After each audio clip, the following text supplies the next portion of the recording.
Welcome to the Swiss PropTech presentation of the Swiss PropTech Study 2020. We are very pleased to welcome you in the name of the hosting team today, represented from the side of Credit Suisse, Freddy Hasenmeile, head of real estate economics, and he was in the lead of creating this research.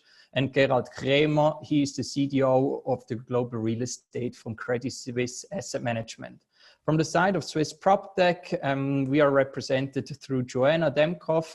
She is the head of Contact, and myself, I'm the initiator and representative of the community. We are very pleased today to present you the findings of the third Swiss PropTech study. And we are very pleased also to announce our ongoing partnership with Credit Suisse, who was in the lead in creating this research. All of the research is based due to the situation that we want to gather facts and figures about the Swiss PropTech scene, to talk about it and to see how it's developing over time. The first study was conducted in 2017. The followed one was last year in 2019, and this year we are hosting or presenting the current findings. Unfortunately, today also the Swiss PropTech Day should have taken place. That was actually planned like last year to host it at the Hallenstadion, but due to the current situation, we had to cancel this event, and therefore we are even more happy to provide you this special and detailed insights into the PropTech scene today. About the next 60 minutes, we are starting with the detailed presentation of the findings of this study, then followed by a discussion round where we also involve 3 of the PropTech representatives. I'm going to introduce them to you right afterwards. And then I also present you the download link where you can download the summary of this study for your own use. Our panelists today are represented through 3 PropTech companies. First of all, I'd like to welcome John Dreikhoff from Room Estate. He is the co-founder and CEO of this technology-driven co-living platform. Then we have Christoph Haldi. He's the founder and CEO of eProperty, a management and payment solution. And last but not least, Stefan Grütter. He's the co-founder and business and responsible for business things, like he likes to name himself. And he's the representative for ThingDust, which is the plug-and-play workspace analytics tool for the real estate and workspace industry. And now I don't want to make it longer, and I would like to give the word further to Freddy Hasenmeile. He will guide you through the presentation of the findings of the Swiss PropTech Study 2020. Thank you, Mario. Hello from my side to everyone. I'm going to share my screen now.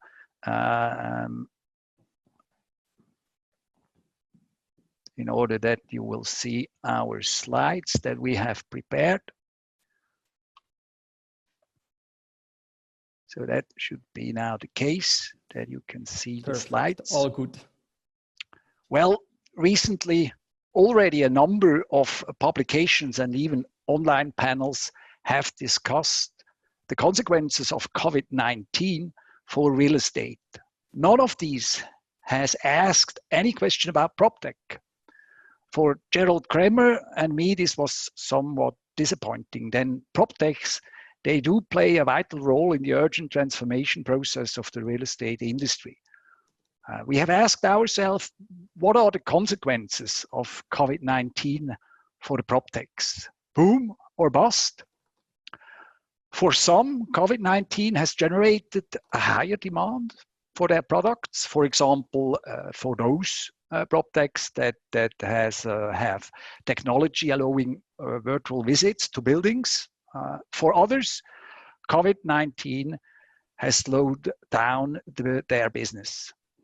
Before we shed some more light to these questions, let's have a look at the PropTech sector and who has participated in our survey.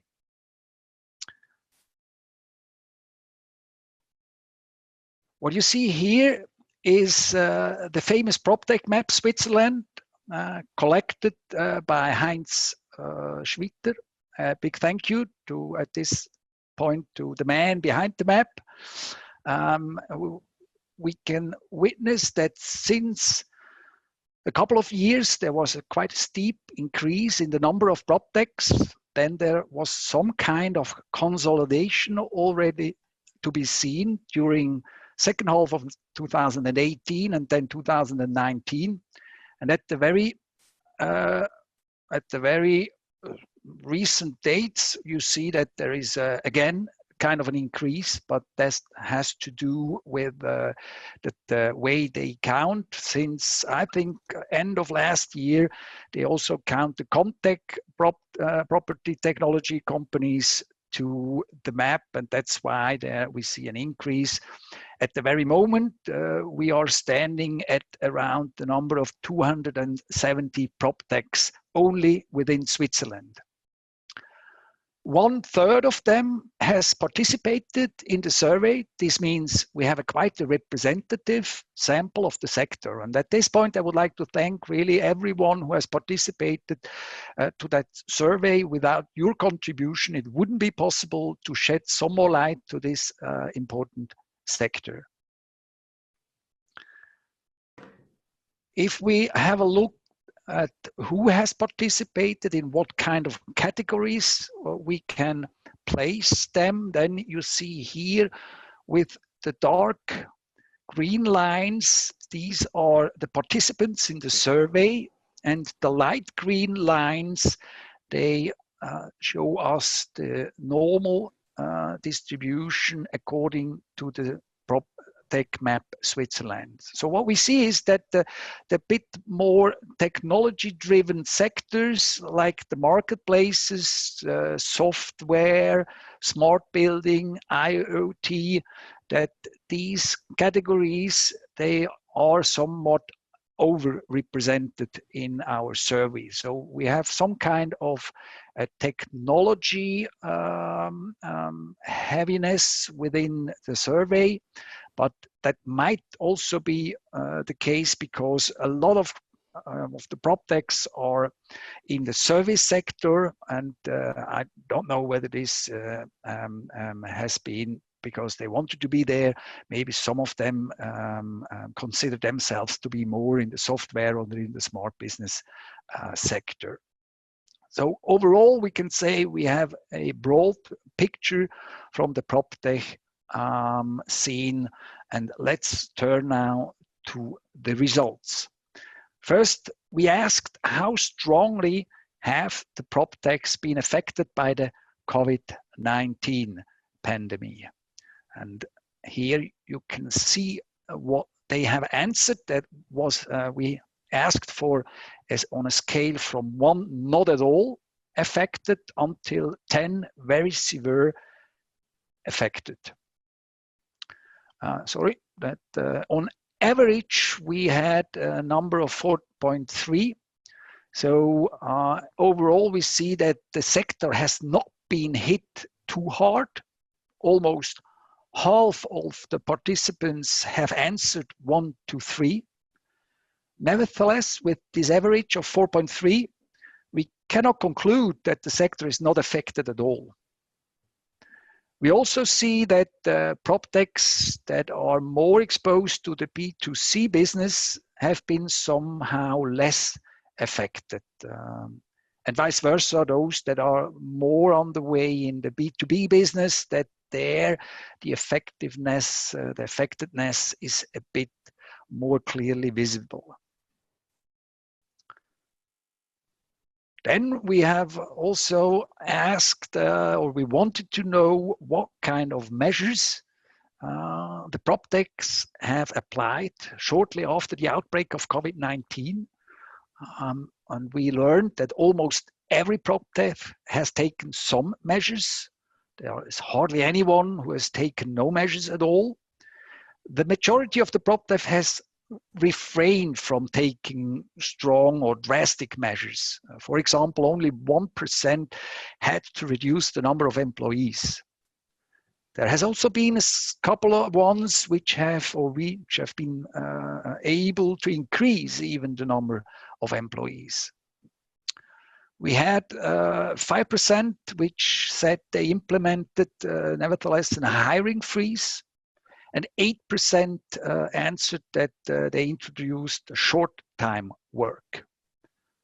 Some had a focus on cost cutting too, 8%, and another 5%, they had more a focus on liquidity, and they have raised additional financial resources, whereas 8% did apply for the federal guaranteed bank loans.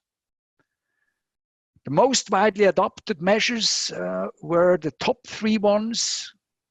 That was the intensification of selling activities. That was somehow surprising for me, that because maybe clients have not been that ready for these activities, but nevertheless, they try to intensify any selling activities, understandable. 16% have answered that kind of measure. Then 14% of all the answers is devoted to the intensification of the communication with the employees, being in home office, basically. And also a greater focus on core clients was one of the main answers we received from the participants in the survey. So let's ask now our PropTech exponents on the online session what kind of measures they have taken. I'd like to start with Stefan.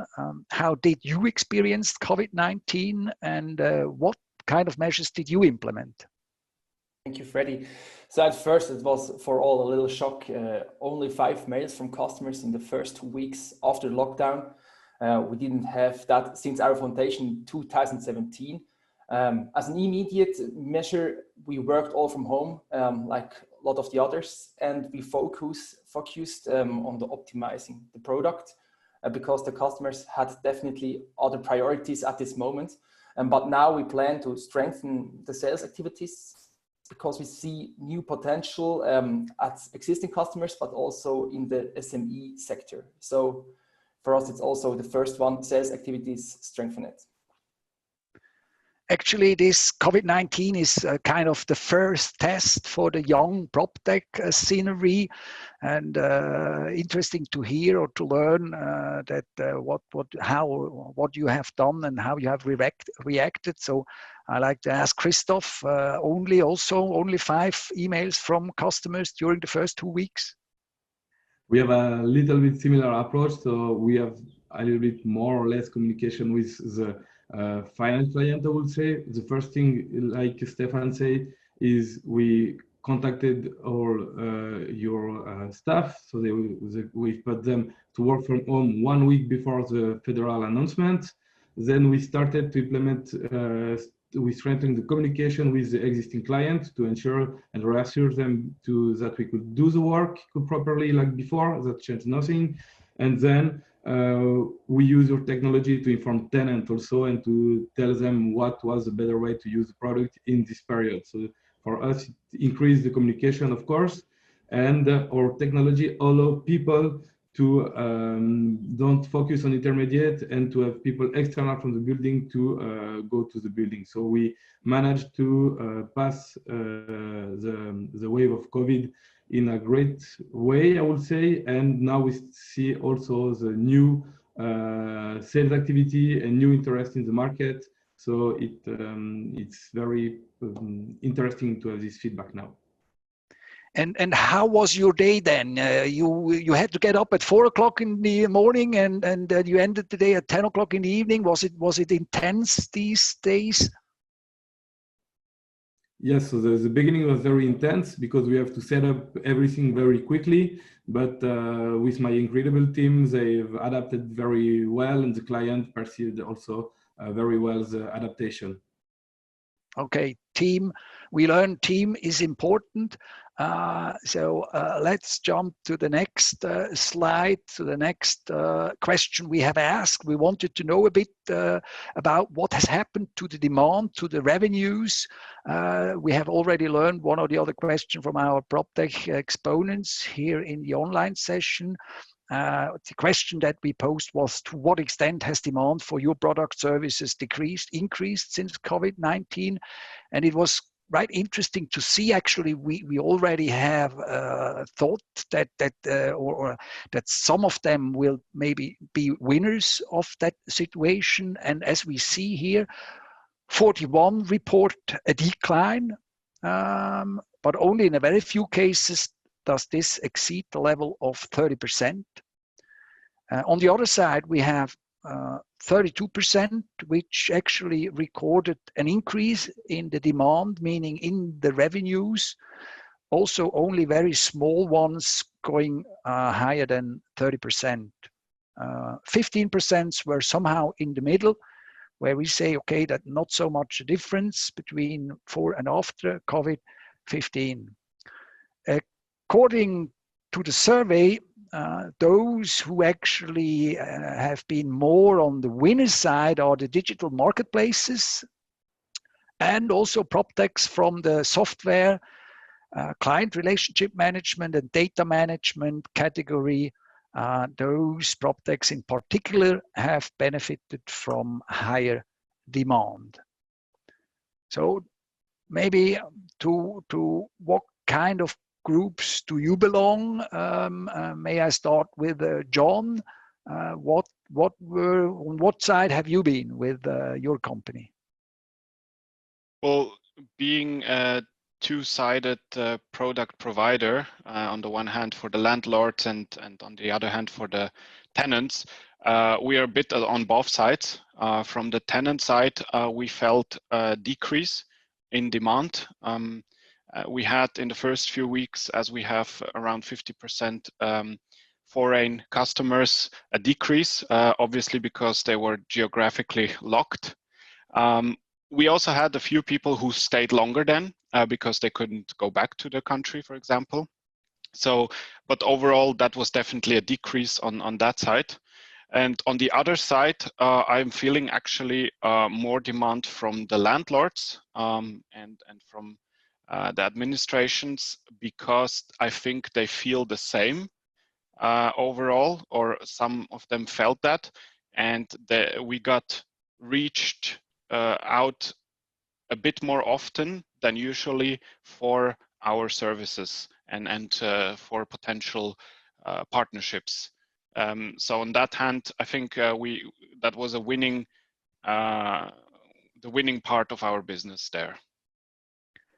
Does I mean all those business that are exposed to foreign people have severely suffered and still suffer right now? Is that the same the case, that those that actually are looking for a room coming from abroad, they're still not very much in the business right now, or looking for a room? Your tenants, is that the case, that this has not yet been recovered? Yes, definitely. I mean, a lot of companies announce that they're still in home office. We have homeschooling. We are feeling that in the market, that especially for the last 2 months. We are feeling now again. So June was now again a good month for us, and not yet at the same level as we had, for example, last year at this time. So we are feeling an increase, and I think on the long term, we're anyway needing housing. Residential housing is always needed. It was just a short-term shock, which I think that we can recover from until the end of this year. Yes, anyway, housing is not that affected by COVID-19, probably the less affected sector in the real estate market overall. Gerald, you might can give us some information about the asset management, about clients or customers from PropTechs. How much have we been busy in these days, and how much time was left for discussing new things with PropTechs? Can you give us somehow a flavor of what has happened in the old school real estate industry? Yeah, I think for us it has been a very busy time actually. So we have been one of the first companies, actually the first company in Switzerland, who proactively decided that we want to help our most affected tenants, so especially hotels, restaurants, retail, and we basically extrapolated one month's rent. And on the other hand, yeah, we also have a lot of like tenants which are not that affected to it. We also have a large residential real estate portfolio and other commercial tenants which are a bit less affected. But nevertheless, there were hundreds and hundreds of requests, especially to our asset management colleagues, which had to be handled because many tenants actually asked for delaying payments and also accepted more than a monthly rent. So this was quite a busy time for us. And so from my side, as I'm more responsible for the digital transformation part and not for the operational daily business, we also felt the crisis, obviously, but well, let's put it like this. So we continued with the existing projects and even focused more on them, but maybe we did not launch new projects. So the key was really to focus on the projects that we have, and that worked out pretty well, much better than we actually anticipated before everything started. So the whole remote working exercise was a success, I would say. And maybe also regarding the existing projects, so one thing that really encouraged us was a very important sign from our senior management, that they actually reconfirmed all the digital transformation budgets, because they basically said now is even more the time to work on those projects. So other than like cutting the budgets, they actually actively reconfirmed them. And this obviously is a very good and motivating sign for us, but I think this can also be a very good sign for the PropTechs on the market. So I think this is overall good news for digital transformation, such a commitment. And I think we now really have to, everybody now has understood that digitalization is not just nice to have. Actually, it's a must have, and that became really apparent in these days. So also in sense of collaboration, remote working and everything, it has been very busy at the beginning of the crisis, but then quite quickly everything worked out well. So yeah, it has been busy, it's still busy, but I think, yeah, we managed well so far. Yes, I can confirm. I was actually on the same call when our head of asset management told us that there might be some cost-cutting measures in the future regarding the new situation.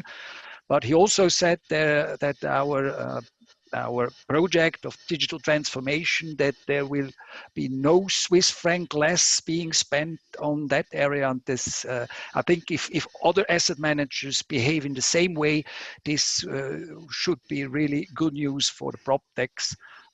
Maybe we can talk about this a bit later on. Let's go to the next question that we have posed. There was actually one question that all the participants answered quite similarly. And the question was whether the coronavirus crisis is more a risk or an opportunity for the PropTech business. And we conclude very easily that COVID-19 has not destroyed at all the spirit of optimism that is actually within the PropTech sector. Here again, I try to figure out a bit more who has been most optimistic, and that are those PropTech that we would put into the finance category, the floor plans, virtual reality category, the software and data management category. By contrast, the categories that are actually in the asset management and the construction area or category, they tended to be a slightly bit more skeptical. Gerald, again, my question to you, what do you think PropTechs in the asset management and construction are more cautious about the opportunities? Are they more difficult ahead for the asset managers, and are the PropTechs somehow worried about that? well, I would say that in construction asset management, maybe let's say the short-term risks overweight a bit the midterm opportunities for those kind of PropTechs. But for the other PropTechs, which deliver solutions which are actually needed like today, like really today, like what you said, floor plans and maybe virtual reality and things like that, they really benefit from the need of digital products right now. So maybe that's why they are more positive than the others. But I still see in general, if you look at the numbers, throughout the industry, it's quite a positive vision. And I think if you would ask the same question to another part of the real estate industry, I think all these bars would be shifted a bit more to the left, actually. So I would say in general, it's quite an optimistic view. And especially for the PropTechs, which have solutions that are needed today, it's even more optimistic. Maybe I also need to add the survey was conducted end of May.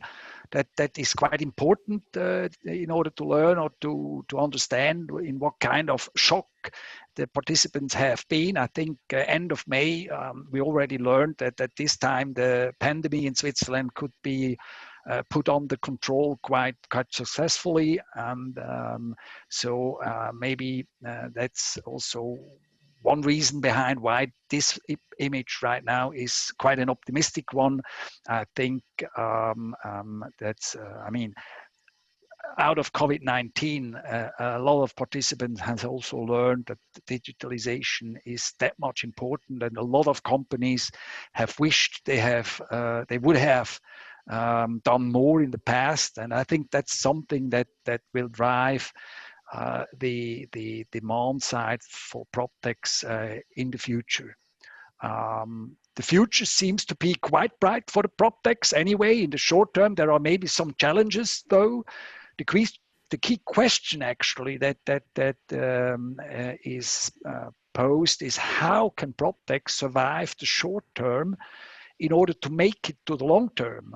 We will be able to discuss that question at more length afterwards in the final discussion. So let me jump to the next question here. The most answers that we received, it's not possible to compare them to other surveys we have already conducted in the past 2 to 3 years. It's one question, we can do that. That's always most interesting for me in order to have some kind of time series, even though it's only maybe 2 or 3 years. And we asked how receptive the Swiss real estate industry is regarding the solutions from PropTechs since now in 2020, since the outbreak of the COVID-19 crisis. And what you can see is compared to last year's survey, interest in PropTech solutions appears to have increased. We have now 11% of PropTechs which discern a strong increase in receptiveness regarding PropTech solution on the part of the real estate industry. And we also have 70% compared to 56 last year, recording a certain degree of receptiveness to their solutions. May I ask Christoph, would you agree that the real estate industry is getting more interested in PropTech solutions? What do you feel? Yes, so my feeling is that the company are more interested in PropTech, and because also now, before and since COVID, they have time to reflect and see the benefit and necessity on some of certain PropTech and functionality maybe. And also they start to see that the planet today is in social change. We see there is a lot of change, and the company are more receptive and start to notice these changes that are on a social level or technological level and the benefit behind them. And how do they approach you? I mean, do you also witness that there is more frequent contact with the real estate industry, but do they also want to start on pilot projects even more than before? They want immediately to get into action with you, or is it just having first contacts, learn a bit, and still a bit hesitating to? Does this also has changed somehow?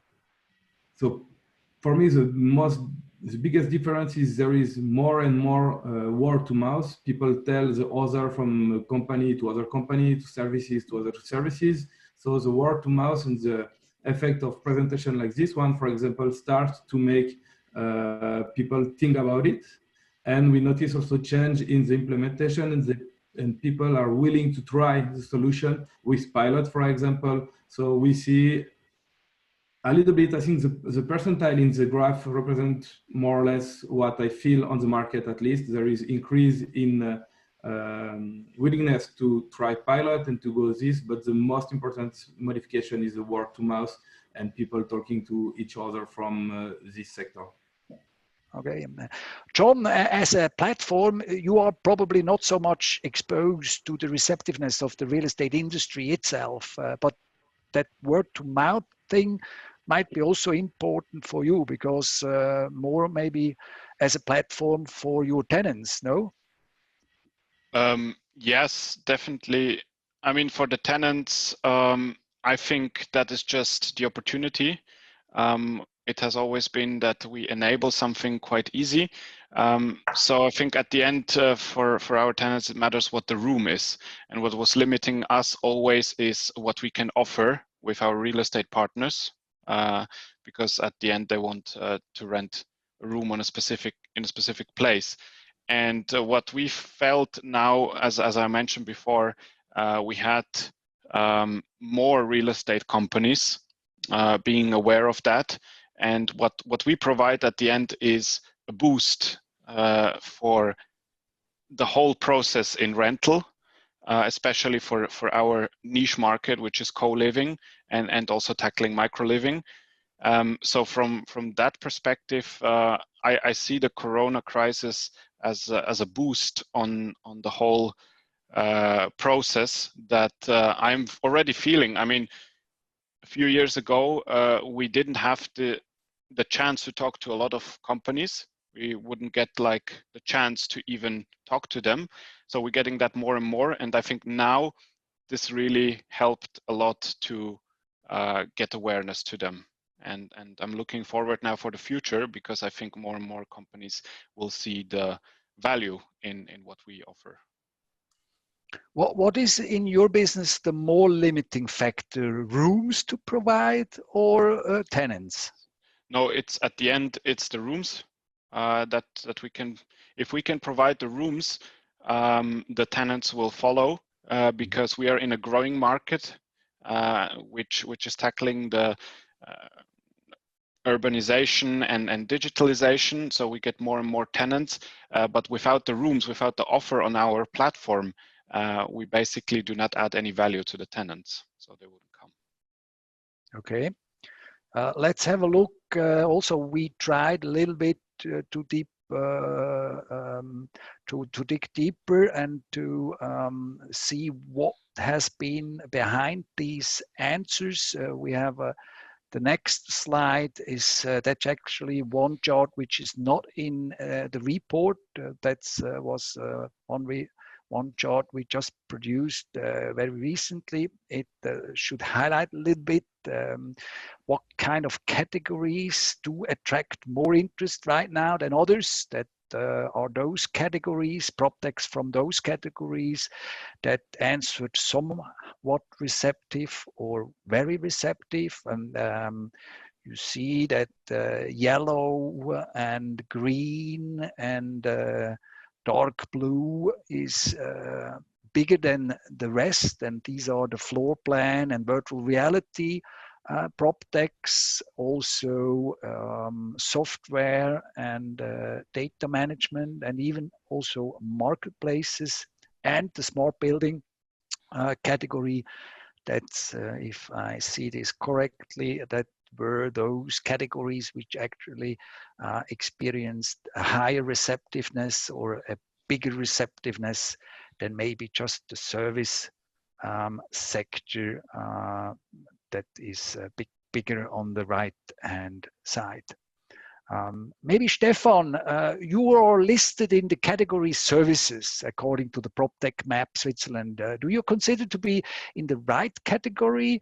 Is this categorization helpful with respect to customer acquisition? And anyhow, how do you win new clients?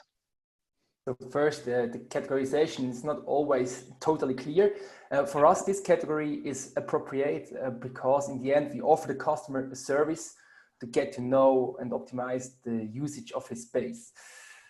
For this, we use Internet of Things and smart building components. So there is a little mix at the end, and clearly we also build software.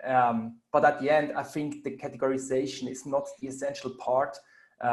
It is more for which challenge the customer is looking for a solution. So what he has to challenge and what he needs to solve the solution. That's also how we find and win new clients. At the end, we win new clients by the customer itself because they want to solve their challenges. And at the moment, we also scan a lot of LinkedIn and newspapers because we can uncover new leads because they post something about, hey, we have a new way of working, or we have built up home office and digitalization.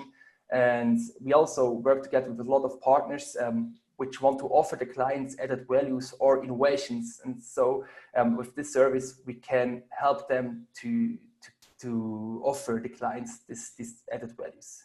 So yeah, we are in the service part, but at the end, it's not the essential part. Yes, the categorization anyway is something that is more needed for the statistics. And we take profit out of the fact that we need somehow to categorize in order to have this kind of charts and to maybe gather some findings that we then can have some analysis on. A follow-up question maybe, at the very moment, the usage of office space is undergoing considerable changes. Do you already witness more interest in your work, or is this something you expect maybe to come in the future? No, since beginning of May, we clearly notice an increase of interest, especially from Germany and Austria. They started a bit earlier already in April. I think it's because of the regulations there, they have to do something. And it's also companies were forced to digitalize, and many now want to take this drive with them, or they have to. So we see this is increasing, and since COVID-19, we also noted that interest from the SME part, because like I already mentioned, they have a new world of working and a new way of working, and now they want to enforce them and make it faster and better. Okay, thanks. Let's jump to the next one. There we asked whether the PropTech scenery now expects a consolidation. When I listen to venture capitalists and other investors in the international PropTech business, there is often a talk or discussion about consolidation. A certain degree of consolidation has already happened before COVID-19, as I have outlined at the beginning. Let's think maybe about some failed IPOs or downsizing of all things was also, and others quite big names, was some interesting things to hear and to learn. And when we asked now PropTechs about their expectation of a certain consolidation, we again have quite a split picture. We have on the left-hand side 40% which tell us not at all, and not at all any consolidation to be expected. And on the other side, 24%, a bit less, which do expect some kind of consolidation, meaning maybe mergers, maybe failures as well, or maybe then even leading to less competition in the sector. Maybe Gerald, what do you expect There are certainly more failures to be expected, as the average age of PropTech is now at 4 years. The number of mergers or even takeovers could also increase. Is COVID-19 somehow a catalyst in this regard? Yeah, to a small extent, it may be. This may be, but as I said before, I think this would be more like a smaller bump in the road. But afterwards, I actually expect that there will be even accelerated founding activity. So there will be more PropTechs to come. I think now the critical moment is to get over this crisis situation and to be in the focus of the clients and the investors at this point of time. So basically, I think so as we do, I can also expect that other asset managers or players in the real estate industry do, that they really focus on smaller group of PropTechs where they would like to work with, but then even more intensively. And less going less broad. So basically, this could lead to some kind of consolidation, yes, but could on the other hand even be a boost for the ones which are in the focus of their very client. So I think the key for the PropTechs in this phase would be to get into that focus, because then actually it could even be an accelerator in this period, in my opinion. So let me ask our PropTech exponents, the number of PropTechs is constantly increasing, as we have learned. I mean, Heinz Schwitter, he has updated his platform probably 3 days ago, now 270, before it was 258. So competition is somehow increasing. Is this something that you can feel? Is this a challenging situation? Anyone maybe from our PropTechs? Yeah, Christoph? Yes, from my side, I would say there is two case subjects. One is democratization, because more people on the market make also more awareness from the client or the owners. And then also the fact that there is collaboration. We are now a lot of PropTech who are complementary, and we can go to see same client with more benefit than by ourselves only. So for me, there is an aspect of more people there is in the market, more awareness there is. Of course, there will be consolidation, but also the collaboration and complementarity on this market. So that's two big subjects, I would say, on this topic. So you say that's even helpful, have more competition. Stefan, would you agree? Yes, I agree. I look also, it's more an enrichment at the moment. And I'm also agree with Christoph for it gives the scene more attention and more spotlight. And what I see also is that if there are more competitors on the market, they also support the understanding and the use for digitalization in the real estate industry. So if they talk to the customers, perhaps they have other ideas and go and look and see other startups which they have solutions we can use. So with collaboration, with the attention, also with the support of the understanding, it is good that there are more competitors at the moment, and it should increase a little bit on core. That's what actually I like in this sector, the PropTech sector. Really, it's this kind of spirit to want to have the party going on, and even though there is more competition, no problem at all. We can face that, and it's just marching or going forward. Do more. And I mean, if you would have asked some people or exponents from the real estate industry, it might sound completely different, I would guess.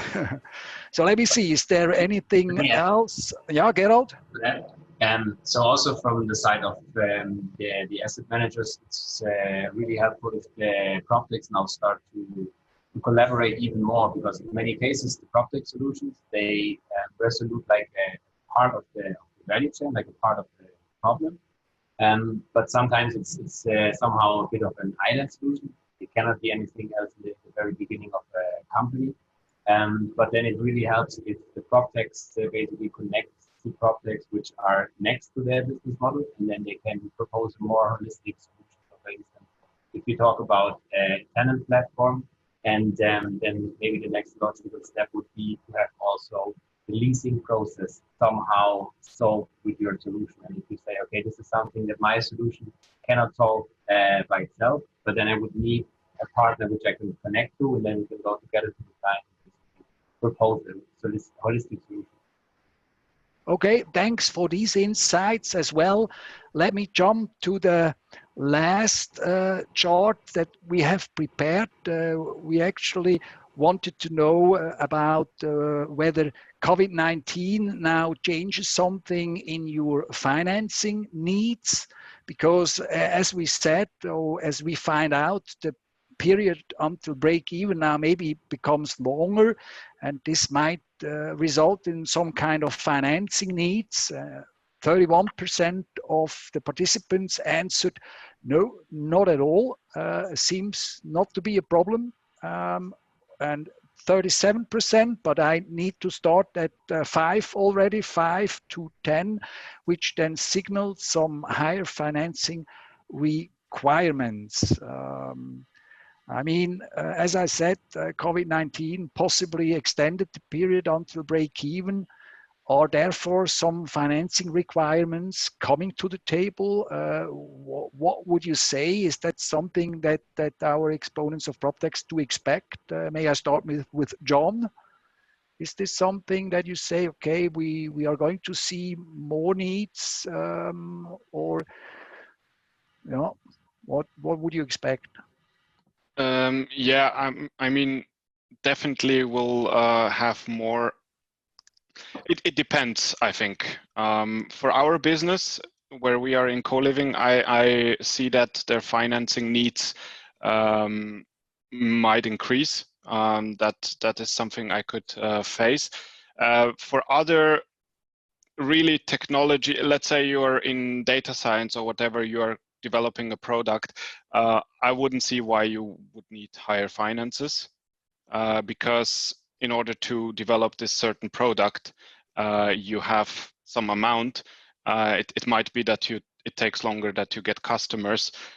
So in this case, really would say it depends. For us or for our branch, it definitely is like that. And we also see a lot of companies were lucky to get some funding. Fortunately, we are not in this position to need funding, and therefore didn't have that issue, because we were even able to make reserves there. Yeah. Stefan, did you wanted to say something? No, everything is fine. Okay, it's Christoph. Sorry, I just saw a hand raising. So it's the one from Christoph. Okay, go ahead. I will add something that it depends also the need and the reason of the funding. Maybe the COVID accelerated some startup to have demand and ask from other maybe country or a geographical zone or owners. That means they need funding to expand and to grow. So there is maybe one fact that we didn't take in consideration here is that there is a lot of demand from other country maybe, and for growing there we need maybe to go fast on the market, also investment and funding. That's why maybe here we say 37% on the right. So the COVID affected also because it affected and increased the sales. That could also explain why there is 37% on the right side of the graph. Yeah. So let's continue and go maybe to the final discussion round. I think one thing that somehow disturbed me a bit, or I didn't expect that, but it was also a little bit seen already from the former surveys that we have taken, is that quite often the PropTechs, they don't even have a kind of close relationship with investors. They sometimes don't even look for closer relationship with investors. It seems to be that they are funded quite well already by money from funders and partners. So what is this in your case, or why this is so? I mean, we had also even one question within the survey asking whether they feel more reluctancy from the investor side, and only a few of the PropTechs did answer that question, telling us that they don't actually feel that much. Where is the investor? So there isn't that many relationship with investors, and that's somehow for me that's some kind of question mark that I put behind that. So who wants to jump in here? Are there means from founders and partners quite big then, so that you can survive quite a long time, or is it that easy, or to realize already? I mean, Christoph, you have realized break even last year, I think already. Then you're not that much anymore exposed to investors. So for other, I can't answer for the other, but I think on the PropTech in general, we are focused on the client. So we put all our effort to acquire new clients and to be profitable from the sales and the services and the software and the service we provide to the owner and to the company. That means we are very focused not on winning prize, not on going to win some deep technology or things like this, but focus on the client and on the benefit we can give them. And also we are in the move and trend of the resilience and durability. That means I think the focus is different than just going to investors. We are focusing on the client. I don't know if Stefan or John can confirm what they've experienced.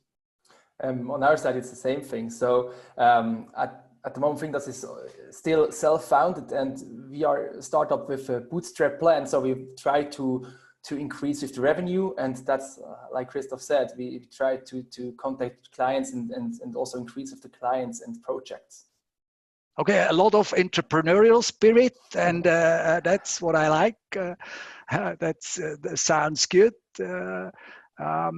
Maybe one more personal question. How has your life changed since you became a startup? So from my side, I've experienced a lot of meeting a lot of great and interesting people. So that bring a lot of reflection, added value to my personal experiences. So we are quite young here, but I think the experience acquired and the way we are able to change and to simplify things inside everybody's life, finally, every tenant or owner or company, for me to make, we sleep less, we eat maybe sometime less, but at least we bring great things to the market, and we meet a lot of very interesting and smart people. That means for me, the collaboration and the meeting these people was the biggest change. We have access to a lot of very, very wise people, I would say, and experienced people. That mean for me, that bring me a lot and make me grow, me and my company, a lot.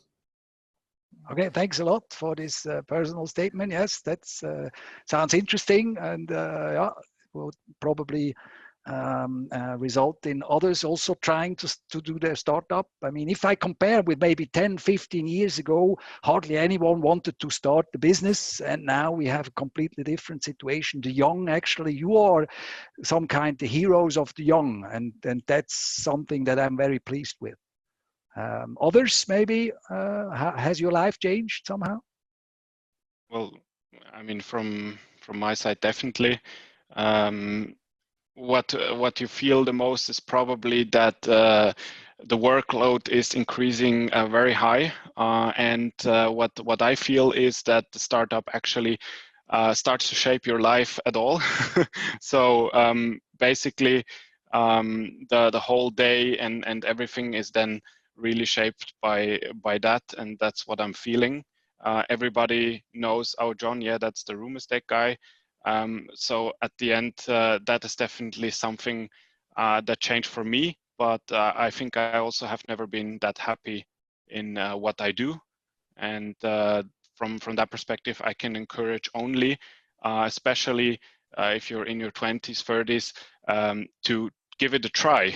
I mean, there's nothing that you can lose because you can actually always get back to a bigger company if that is not what you feel or if that is not working out, but it was definitely worth a try. And okay, so let me go to the final question. I mean, we learned that there is a bright future for the PropTechs. The only problem would be how can we make them that they survive until the long term has started. So what is your wish or your advice maybe to others, how we can safeguard that as many PropTech as possible can survive or will be profitable until this famous long term will start?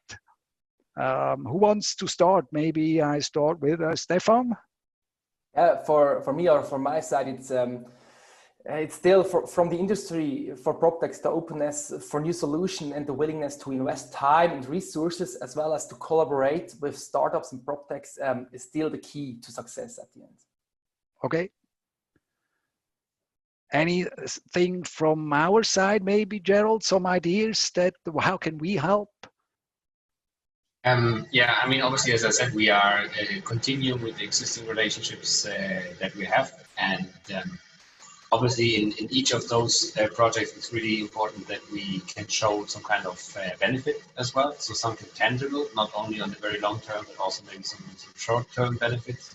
And then I think can think of more projects to follow quite quickly. So as I said, if now it is recognized that something is working in the digital space, I think it can get a lot of attention. It can really go forward. So I think for all the projects, it's very important to show results as soon as possible in the projects that they are involved in. Okay, thanks. John, from your side, maybe wish or an advice? Well, what I can say is, as always, there is not one thing that can help. I cannot speak for any business, but it's always some of a lot of small things. And even if half of the things do not work, if you do 100 things, 50 will work. So I can always say, like, try as much as you can. Yeah. Okay. Christoph, yes? Yeah, from my side, I would say we have seen a lot of traction, a lot of growing interest on the market. So I will tell to everybody to continue to go through this traction, to show interest, and to go to knock on the door to every owner company and check. And to the big company, I would say to accept, to meet people and try pilot. They don't have to accept it or to work with everybody, but at least to try and test and see if there is a benefit. And as Gerhard said, I would say we will show a result, and we could, as every PropTech startup, show direct benefit, but we need to have the opportunity to try to show you this benefit. Yes, that's right. And I would add that we have heard word to mouth. That's an important booster. And what we need is actually the success stories. I think they are there already. The only thing that we need is we have to communicate these stories. And then I think one will give the other. Thanks a lot for contributing to this session. Back to you, Mario.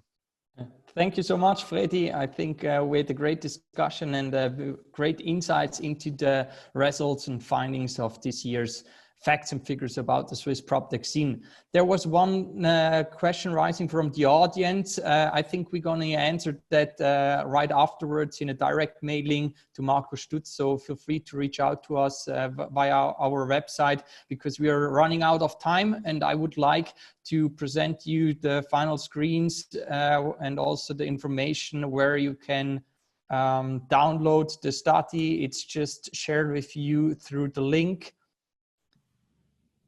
in the chat. So there you can download the summary of the study which is presented to you, and therefore also a great thank you to all the panelists of today. If you want to stay tuned about the Swiss PropTech scene, the best way to do so is to follow us on LinkedIn or sign up to our newsletter. And yeah, we hope to see you soon again at one of our online formats. And therefore, we are very pleased that you joined us today. And yeah, thank you to our partner, Credit Suisse. And we're looking forward to next year, and also to an increasing and fast-racing PropTech scene that will shape the future also after the Corona crisis. Thank you so much, and stay healthy. Bye-bye. Bye-bye. Thank you.